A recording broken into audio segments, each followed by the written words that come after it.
22 सालों से लगे हुए हैं और सम्मानजनक कार्य भी कर रहे हैं, तो हम लोग को भी वही सम्मान चाहिए जो कि सबको मिल रहा है। और हम लोग कितनी बार यही सब के लिए कर चुके हैं, हम लोग पूरे झुकते हैं, लेकिन एक आश्वासन के बाद हम लोग को कुछ नहीं मिलता है। आवश्यकताएं नहीं इससे पूरी हो रही हैं। हम सरकार से यही कहते हैं कि हम लोग को मरने से बचा लें, वरना जो है 5 सितंबर को हम लोग करो या मरो वाला करेंगे। शिक्षा अधिकारी माध्यम से हम लोग मुख्यमंत्री को अपना मांग पत्र सौंपेंगे और अगर 5 सितंबर से पहले हम लोगों की मांगों पे विचार नहीं किया गया तो पूरे प्रदेश का एक एक शिक्षा मित्र नहीं, उसका परिवार, उसका मोहल्ला पूरे प्रदेश में आकर के लखनऊ में जो होगा कोई भी सवाल नहीं पाएगा। आदर्श शिक्षा मित्र वेलफेयर एसोसिएशन उत्तर प्रदेश के बैनर तले जिला अध्यक्ष राम सागर गौतम के नेतृत्व में सोमवार 12 अगस्त को करीब 2:30 और 3 बजे के आसपास बीएसए कार्यालय पर सैकड़ों शिक्षा मित्रों ने बीएसए कार्यालय पर धरना दिया। धरने के दौरान शिक्षा मित्रों ने मुख्यमंत्री महोदय जी को संबोधित ज्ञापन बीएसए को देकर सरकार को चेताने के प्रयास किया कि यदि हमारी मांगें नहीं मानी गई या हमारी मांगों को अनसुना किया गया तो 5 सितंबर से हम अनिश्चितकालीन धरना करेंगे। इस धरने को हम आर पार की लड़ाई तक ले जाएंगे। सरकार इन चाटुकर्ता के बीच में फंसी हुई यह निर्णय नहीं ले पा रही है कि आखिर शिक्षा मित्र का भला करना है या नहीं, सिर्फ आश्वासन पर आश्वासन देने का कार्य कर रही है। 2017 से लेकर के आज 2024 तक सिर्फ इन शिक्षा मित्र को आश्वासन ही मिलता रहा है। कभी उनकी किस्मत 2 राजनीतिक पार्टियों के बीच खींचातानी में फंस जाती है और कभी सरकार यह आश्वासन देती है कि कमेटी गठित हो गई है और जल्द ही कमेटी का फैसला आएगा और जो भी फैसला आएगा वही फैसला मान्य होगा। 2017 से आज तक शिक्षा मित्रों की किस्मत सिर्फ प्रशासनिक अधिकारियों के खींचातानी में फंसी हुई नजर आती है। यही बोलना चाहूंगी कि आज हम लोग 22 सालों से लगे हुए हैं और सम्मानजनक कार्य भी कर रहे हैं, तो हम लोग को भी वही सम्मान चाहिए जो कि सबको मिल रहा है। और हम लोग कितनी बार यही सब के लिए कर चुके हैं, हम लोग पूरे जुटते हैं, लेकिन एक आश्वासन के बाद हम लोग को कुछ नहीं मिलता है। तो सरकार को यही याद दिलाना है कि हम लोग की भी वो याद रखे, जैसा जो सबके लिए कर रहे हैं हम लोग को भी ध्यान में रख के करे। कम से कम जो मर रहे हैं हम लोग तिल तिल के, तो एक सम्मान मान दे तो कम से कम दे सकते हैं, जिससे हमारे बच्चे, हमारा परिवार कुछ तो करे। हम महिलाएं भी अब एज भी नहीं रहेगी, हम लोग कहाँ जाएंगे।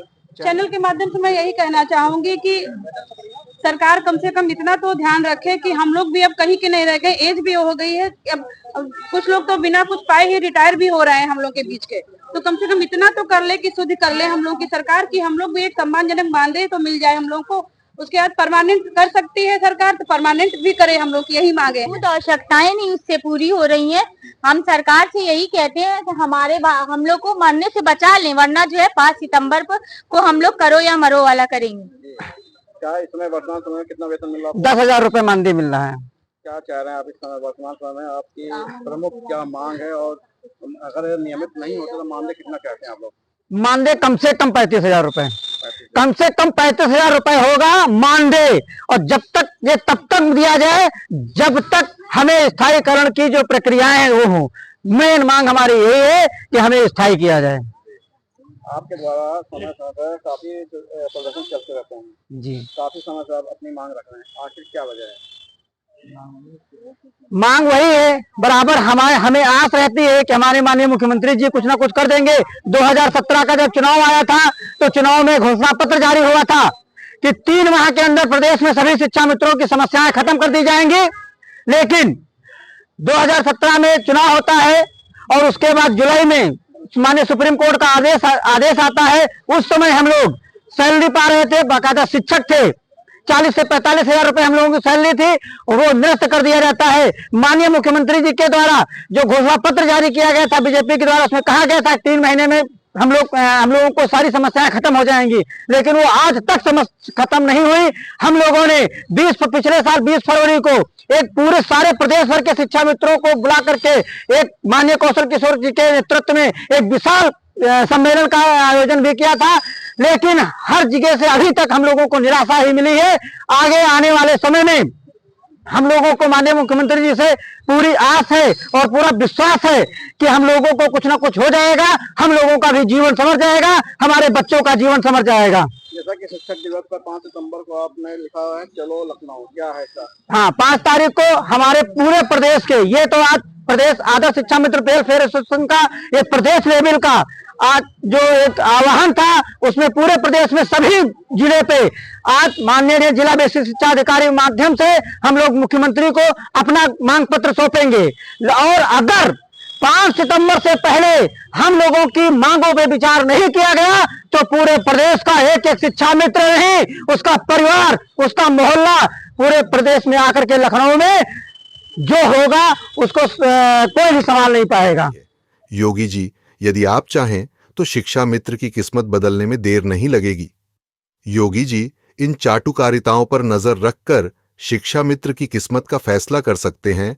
मध्य प्रदेश, उत्तराखंड, राजस्थान, पंजाब जैसे राज्यों में शिक्षा मित्रों को सम्मानपूर्वक मानदेय दिया जा रहा है, उसी तर्ज पर यूपी में भी लागू होना चाहिए। आखिर शिक्षा मित्रों की बढ़ती उम्र चिंता का विषय है। उनके बच्चों की फीस, इनके मेडिकल की जरूरतें, खुद के भविष्य की चिंता और अपनी बढ़ते बच्चों की भविष्य की चिंता, इनके माथे पर की बढ़ती लकीरें उनके दर्द को साफ बयां कर रही हैं। अब देखना है कि सरकार उनके दर्द पर मलहम लगाने का प्रयास करती है या नहीं। नहीं तो यह शिक्षा मित्र 5 सितंबर से धरने की मजबूत रणनीति बन चुके हैं। कार्यक्रम में जनपद के जिला महामंत्री शमीम बेग, कोषाध्यक्ष संजय शर्मा, जिला वरिष्ठ उपाध्यक्ष जयकरण सिंह, मीडिया प्रभारी बाबूलाल रावत, मंडल मंत्री राधेलाल गौतम, मनोज कुमार शुक्ला, राजेश रावत, इंद्र कुमार, शिवराज गौतम, शरद कांत अवस्थी, अमरनाथ वर्मा, रंजीत रावत व जनपद के सैकड़ों शिक्षा मित्र शामिल हुए। यह ब्यूरो रिपोर्ट, ब्यूरो मंच न्यूज, लखनऊ।